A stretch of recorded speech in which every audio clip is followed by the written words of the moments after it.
آپ نے کیا کرنا ہے، صرف سکون کے ساتھ میں چاہتا ہوں آپ نے سننا ہے جو میں آپ کے سامنے چیزیں رکھنے لگا ہوں.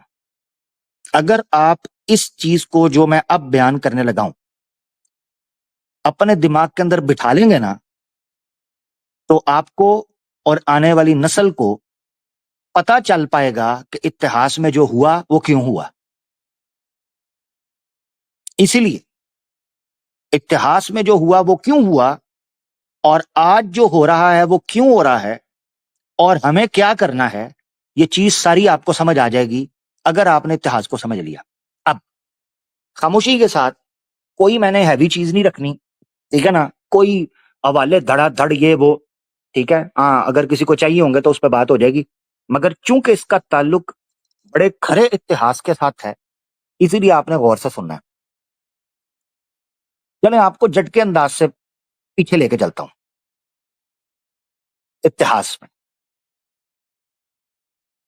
آج سوشل میڈیا کے اوپر سننا آپ نے، آج سوشل میڈیا کے اوپر ہندو مسلم فساد کرانے کے پیچھے ایک بڑی موومنٹ رول پلے کر رہی ہے ہندو کو مسلمان سے اور مسلمان کو ہندو سے لڑانے کے لیے. کون سی موومنٹ ہے کو بتا سکتا ہے نیچے؟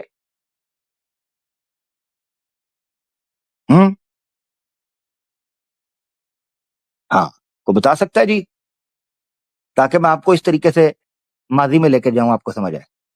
ہجڑا موومنٹ، ہجڑا موومنٹ، یس، ہجڑا موومنٹ.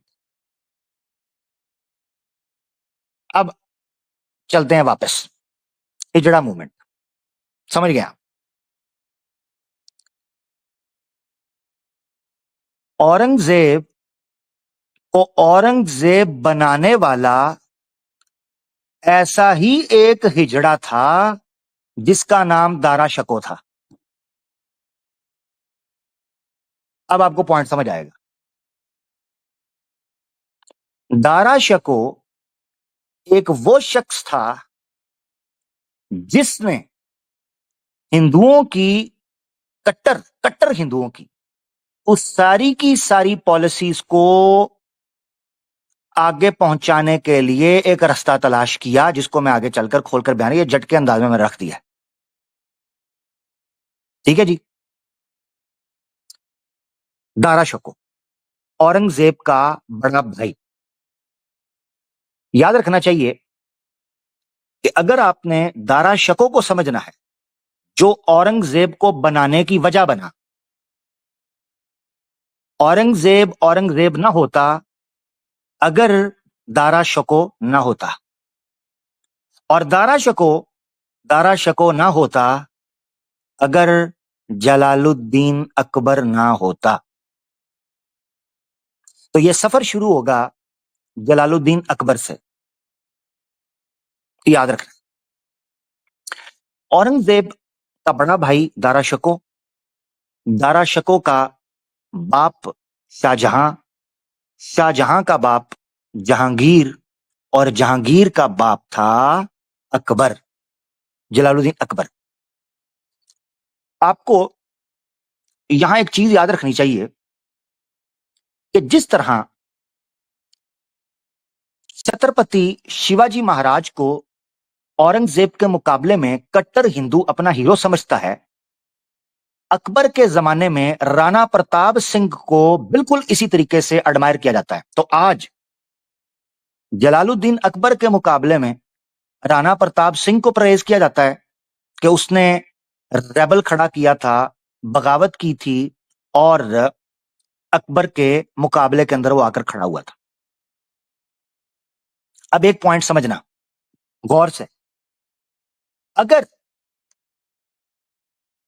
توجہ سے سننا یہ پوائنٹ، اتہاس نے ہمیں یہ سیکھ دی ہے کہ اگر کٹر ہندو کی، یہ میں کٹر ہندو اس لیے بول رہا ہوں کہ اورنگزیب کے اپنے لوگوں میں بڑی تعداد کے اندر سناتنی موجود تھے، ابھی آپ کو پتا چلے گا، اس لیے میں کٹر ہندو بول رہا ہوں. مسئلہ ہندو مسلم کا تھا ہی نہیں، کبھی ہندو مسلم کا مسئلہ بنایا گیا. یہ پولیٹیکل رفٹ تھی. آج جیسے یوز کر رہے ہیں ہندو مسلم کے مسئلے کو ویسے ہی یہ یوز کیا گیا. جس نے جنم دیا اورنگزیب کو, وہ جیسے جیسے آگے بڑھتے جائیں گے آپ کو سمجھ آئے گی کہ آج کیوں یہ سب ہو رہا ہے. اگر اورنگزیب کے ساتھ مسئلہ ہندو مسلم کا تھا تو اکبر کے ساتھ مسئلہ تو نہیں ہونا چاہیے تھا نا. اکبر تو صلح کلی کا قائل تھا.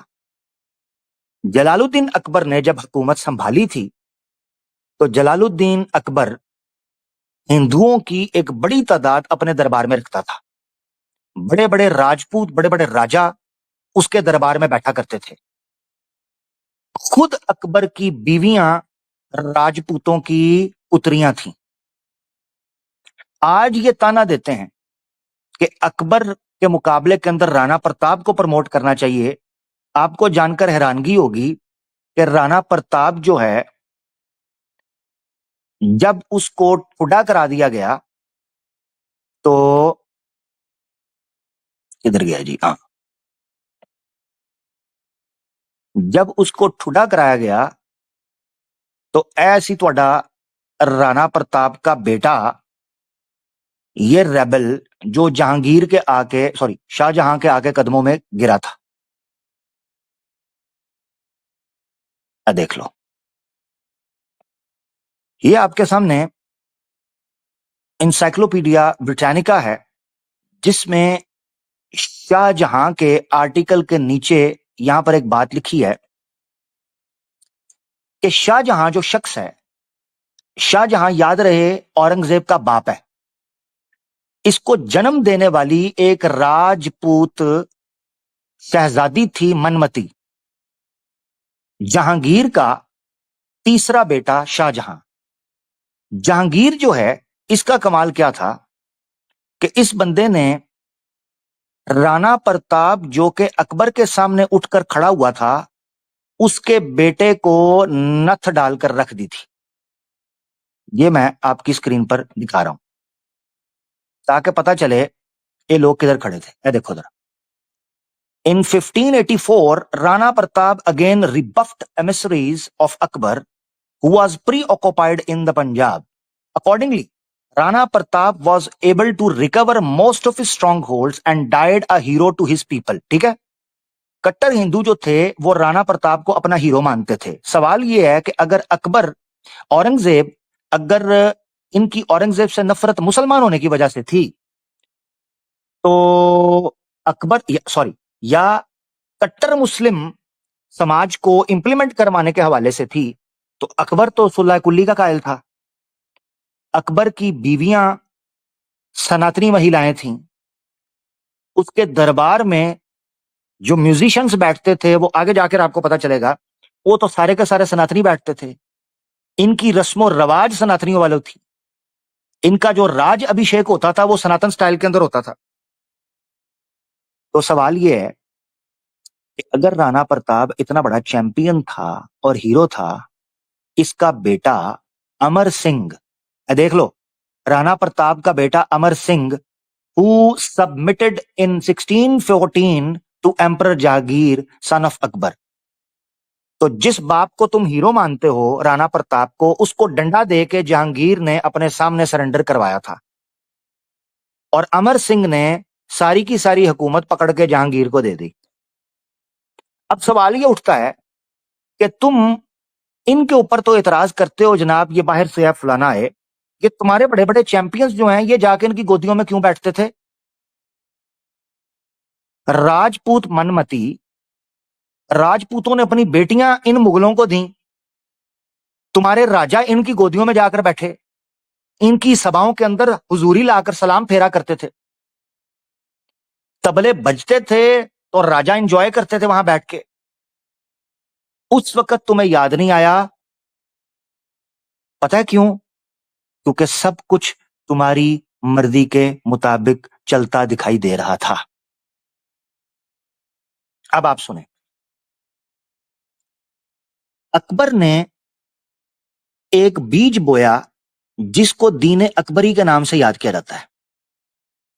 یہ دین اسلام دین کی مسخ کی ہوئی شکل اور ایک گستاخی کا مرکب کہا جائے تو کچھ نہیں ہے، اس میں قباحت نہیں ہے، یہی حقیقت ہے۔ اس بیس کے اوپر ایک شخص کا نام لینا یہاں پر بڑا ضروری ہے، ان کا نام ہے احمد سرہندی، جن کو مجدد الف ثانی صاحب کہہ کر پکارا جاتا ہے۔ یہ وہ شخصیت ہیں کہ جنہوں نے اورنگ زیب کی تشکیل کے پیچھے سماجی طور پر سوشلی ایز اے کمیونٹی ایک سٹرونگ رول پلے کیا ہے۔ آپ لاکھ اختلاف کریں شیخ احمد سرہندی سے، لاکھ اختلاف کریں، اس وقت یہ بات نہیں ہو رہی، مگر بات یہ ہو رہی ہے کہ ان کا رول آگے آپ کو جا کر کیا دکھائی دیتا ہے۔ اب سنیے، اکبر ایک ایسا سسٹم متعارف کروا رہا تھا اور یک جنبش قلم کے ساتھ وہ چاہتا تھا کہ ہندوستان کی سرزمین پر یہ فرق کرنا مشکل ہو جائے کہ مسلمان کون ہے اور ہندو کون ہے۔ یہ اکبر کی بیس تھی، اور اس کی بیس کوئی اس کی اچھائی نہیں تھی، بلکہ اس کا اپنا رویہ تھا، جتنا لبرل اور جتنا وہ ایک سیکولر قسم کا مائنڈ لے کر اٹھ رہا تھا۔ اس کا نقصان ایک تھا، وہ نقصان یہ تھا کہ جس بیس پر اس سماج کے اندر مسلمانوں نے اپنے حقوق ریزرو کیے تھے، وہ ان کو جاتے ہوئے دکھائی دے رہے تھے۔ کٹر ہندو سماج کی جڑیں مغل محل کے اندر، شاہی محل کے اندر بڑی تیزی سے بڑھتی دکھائی دے رہی تھیں۔ بڑی تعداد میں رانیاں، شہزادیاں، راجپوت لڑکیاں مغلوں کی گودوں کے اندر کھیل رہی تھیں، اور ان کے کمروں سے کھی کھی کھو کھا کھا گگلز کی آوازیں آتی رہتی تھی۔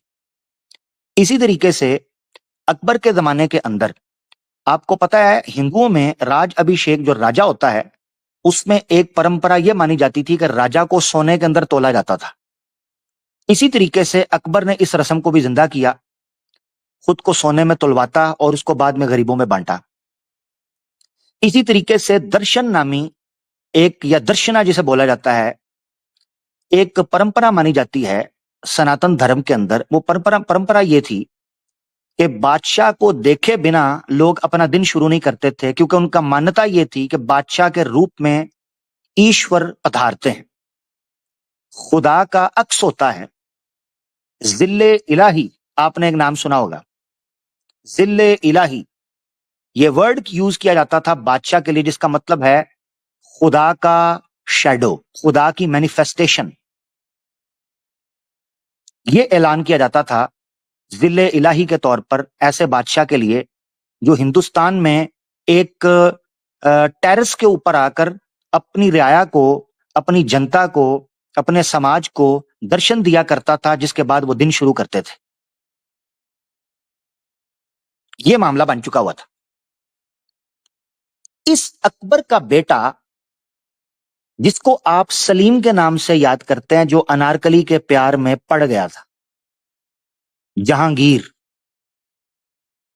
یہ جہانگیر بیسیکلی ایک ہندو عورت کا بچہ تھا، ایک سناتنی عورت کا بچہ تھا، جو شہزادہ سلیم کے نام سے جانا جاتا ہے، جہانگیر۔ اس نے بھی آگے اکبر کے اس طریقے کو جاری رکھا، جس وجہ سے شیخ احمد سرہندی صاحب کے ساتھ ان کی ٹکر چلتی رہی گراؤنڈ کے اوپر آئیڈیالوجیکلی۔ جہانگیر نے مجدد الف ثانی صاحب کو اریسٹ بھی کیا، جو کہ شیخ احمد سرہندی ہیں۔ ان کو اریسٹ کرنے کی وجہ سے مسلم سماج میں جہانگیر کی عزت جاتی رہی۔ اب یہ آپ نے دیکھنا ہے، غور سے اس چیز کو سمجھنا ہے۔ اگر آپ نے جاننا ہے کہ اورنگ زیب کیوں تھا، تو آپ کو یہ جاننا ہوگا کہ اورنگ زیب سے پہلے جو بادشاہ تھے وہ کیا کر رہے تھے اور اس کا نتیجہ کیا نکل رہا تھا۔ بات بڑھتی ہے، سر احمد سرہندی جو ہیں، شیخ احمد سرہندی صاحب، ان کو ریلیز کیا جاتا ہے اور وہ ایک دوسرے علاقے کے اندر نکل کر وہاں اپنی خانقاہ شروع کرتے ہیں اور ان کا پیغام آگے بڑھنا شروع ہوتا ہے. وہ اپنا کام شروع کر دیتے ہیں.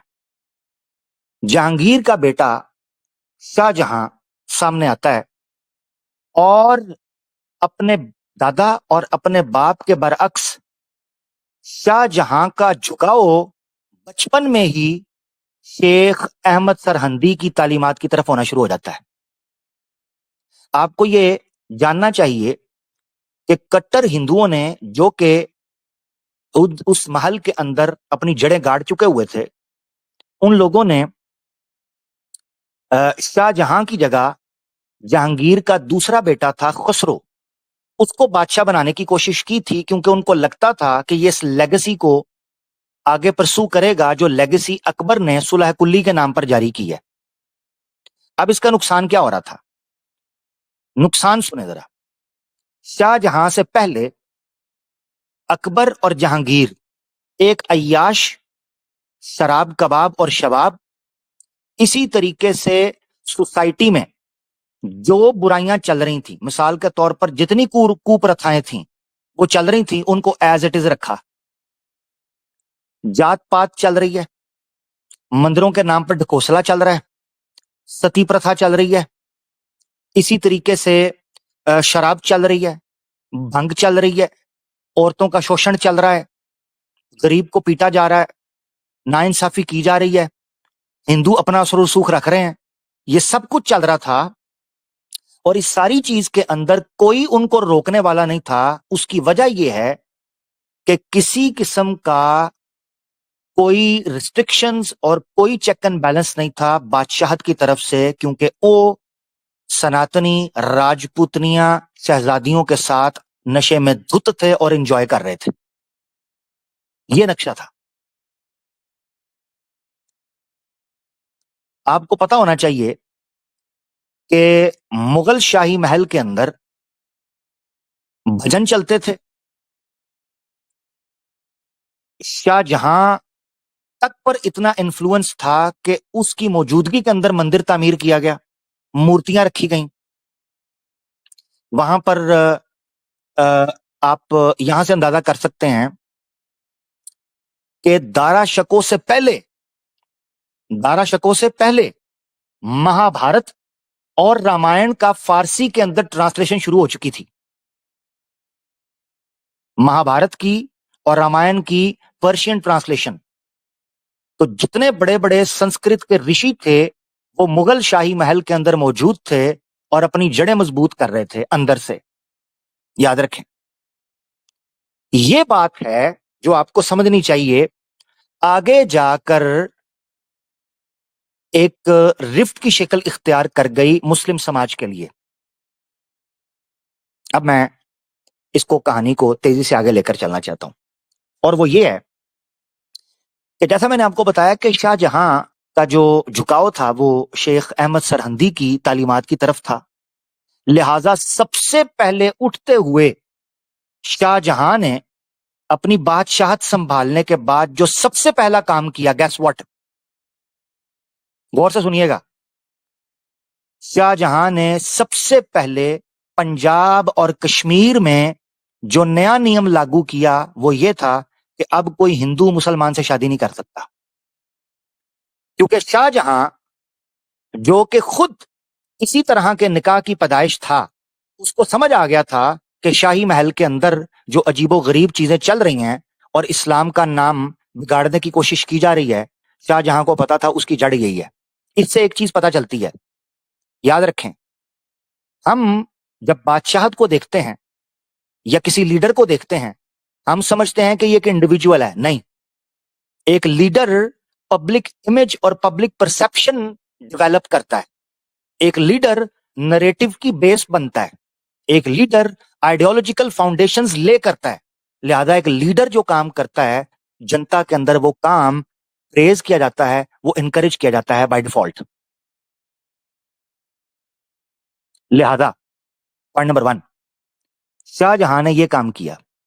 دوسری بات آپ کو میں ایک یعنی ان اوتھینٹک سورس سے بتا رہا ہوں کہ شاہ جہاں کی بیٹیوں کے بارے میں یہ بات مشہور ہو گئی تھی کہ وہ کرسچنز ہو چکی ہوئی ہیں.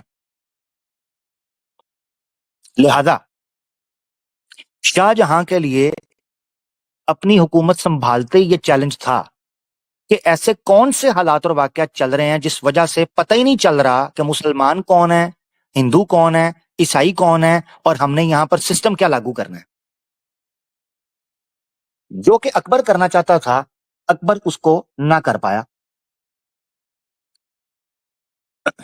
تو شاہ جہاں نے، یہ ایک اورینٹلسٹ ہیں جنہوں نے ایک کتاب لکھی ہے، میں ریفرنس اگر آپ کہیں گے اس کو دکھاؤں گا، مگر چونکہ امپورٹنٹ اورنگزیب کا رول ہے لہذا اس کا ریفرنس میں دکھانا چاہوں گا، مگر اگر کسی نے پڑھنا ہے تو Cambridge the history of India آپ پڑھ سکتے ہیں۔ یہ ایک اورینٹلسٹ ہیں، انہوں نے لکھی، جو کہ یہاں پر طبیب آتے تھے۔ بہرحال بائسنس سے بھری ہوئی کتاب ہے، بٹ ایک بیسک انفو آپ کو مل جاتی ہے۔ وہ بیسک انفو یہ ہے کہ شاہ جہاں کے زمانے کے اندر، ایون 16 سینچری کے اندر، اس نے یہ قانون لاگو کیا تھا کہ ہندو مسلم پنجاب اور کشمیر کے اندر اب شادی نہیں کر سکتے ہیں، جہاں اس کا اسٹرانگ ہولڈ تھا۔ اس نے یہ کہا، یہی وجہ ہے کہ شاہ جہاں نے پھر کسی سناتنی یا کسی نان مسلم سے شادی نہیں کی۔ ٹھیک ہے جی۔ جنم ہوتا ہے دارا شکو کا۔ فاسٹ فارورڈ، دارا شکو اپنی شخصیت کے اندر بڑا کمال آدمی تھا۔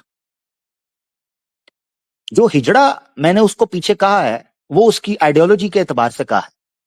اس کی وجہ یہ ہے کہ شاہی محل میں موجود اور پوری مغلیہ ریاست میں موجود بڑی تعداد میں سناتنیوں کو، کٹر ہندوؤں کو یہ یقین ہو چلا تھا کہ دارا شکو جو بچہ ہے یہ جلال الدین اکبر کا پنرجنم ہے۔ یہ یاد رکھنا آپ نے۔ تو گویا اکبر اور جہانگیر کے بعد شاہ جہاں کی صورت میں جو بریک آیا تھا، اس لیگسی کو اب کٹر سناتنیوں کو دارا شکو کی صورت میں اکبر کا دوسرا روپ دیکھنے کو مل رہا تھا۔ ان کو یہ لگا کہ جو کام اکبر نہیں کر پایا دارا شکو وہ کام کرے گا، لہذا بچپن سے ہی انہوں نے دارا شکو کو اپنے ہاتھ کا چھالا بنایا اور اپنے سر کا تلک بنایا اور اپنی مانگ کا عورتوں نے سندور بنانا شروع کر دیا۔ دارا شکو انتہائی خوبصورت آدمی تھا، دارا شکو انتہائی انٹیلیجنٹ آدمی تھا، دارا شکو انتہائی انٹلیکچوئل اور فلسفیکل آدمی تھا، مگر اس وقت ریاست، اسٹیٹ، سماج کو ایک فلسفر نہیں چاہیے تھا، ایک انٹلیکچوئل نہیں چاہیے تھا، ایک گرو نہیں چاہیے تھا، ایک رولر چاہیے تھا جو بتا سکے کہ تم کس خانے میں ہو اور تمہیں کیا کرنا ہے، جو کہ ایک لیڈر کا کام ہے۔ ویراز دارا شکو تو ساری زندگی اسی رہسیہ کو حل کرتا رہا کہ ویدانت کیا ہے، ستیہ کیا ہے، جیون کیا ہے، مرتیو کیا ہے۔ دارا شکو اسی کھوج کے اندر لگا رہا۔ یہی وجہ ہے کہ کئی پیپرز کے اندر یہ بات ملتی ہے کہ دارا شکو وہ فرسٹ لیڈر ہے، وہ فرسٹ مسلم مغل لیڈر ہے جس نے اپنشد جو ہیں ان کی ٹرانسلیشن پرشیا کے اندر کروائی۔ اپنشد، اور بعض لوگ یہ کہتے ہیں کہ وہ اپنشد کی تلاوت یوں کرتا تھا جیسے اورنگزیب قرآن کی تلاوت کیا کرتا تھا۔ اس طرح وہ صبح و شام اپنشدوں کو پڑھا کرتا تھا۔ دارا شکو ہی وہ آدمی ہے کہ جس نے بعد میں اس کی طرف منسوب کچھ پیپر آیا کہ اس نے کچھ ریسرچ پیپرز لکھے تھے جس میں اس کا ماننا یہ تھا کہ جو اسلامک مسٹسزم ہے، اسلامک تصوف ہے، وہ بیسیکلی ویدانت کا ہی ایک پارٹ ہے۔ اسکول آف ویدانتا جو کہ سناتن دھرم میں ایک فلسافیکل آئیڈیالوجی ہے، وہ ایکویلنٹ مانتا تھا اسلامی تصوف کے۔ آپ کو یہ چیز یاد رہنی چاہیے، شیخ احمد سرہندی نے بھی تھیولوجی کے اوپر ٹھیک ٹھاک کام کیا تھا، جس کا نتیجہ یہ ہے کہ ہندوؤں کو اس بات کا پتہ چل گیا تھا کہ مسلمانوں میں الہیات کا سبجیکٹ یعنی وحدت الشہود، وحدت الوجود، واجب الوجود، یہ سبجیکٹ جو ہیں بڑی تیزی سے پڑھے جانے لگے ہیں شیخ احمد سرہندی صاحب کی وجہ سے، جس کا نتیجہ یہ نکلا کہ مسلمان معاشرہ، میسز اب اپنی حقیقت کے بارے میں سوال اٹھانا شروع ہو گئے تھے۔ وہ یہ جاننا شروع ہو گئے تھے کہ کیا اللہ ہے تو ہمیں بینگ اے مسلم کیا کرنا چاہیے. یہ اپنی حقیقت کے بارے میں یہ سوالات جو ہیں یہ اس وقت ہندوستان کے اندر ہونا شروع ہو گئے تھے. تو دوسری طرف دارا شکو جو کہ ویدانتا فلسفی کو پروموٹ کرنا شروع ہو رہا تھا، وہ ایک عجیب و غریب ہی، پتہ نہیں یار میری آواز آ رہی ہے کہ نہیں، آ رہی ہے آواز؟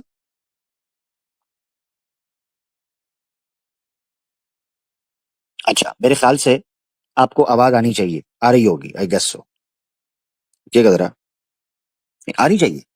ہاں صحیح آ رہی ہے یار، جن کو نہیں آ رہی وہ اپنا نیٹ چیک کریں. اب کچھ لوگ یہ سوچ رہے ہوں گے کہ جیسے جیسے یہ سفر آگے بڑھ رہا ہے تو دارا شکو ایک انٹلیکچوئل تھا، ایک فلسفر تھا، اس کی اورنگزیب کے ساتھ کیا ٹسل ہو سکتی ہے. یاد رکھنا چاہیے کہ جیسا میں نے آپ کو بتایا کہ دارا شکو کو ہندوؤں نے بچپن میں ہی اپنے قبضے میں کرنا شروع کر دیا تھا. انہوں نے بچپن سے اس کی تربیت، اس کی تیاری کروائی. دارا شکو سنسکرت میں ایکسپرٹ مانا جاتا تھا. دارا شکو سنسکرت سے پرشیا کے اندر ٹرانسلیشن کر سکتا تھا.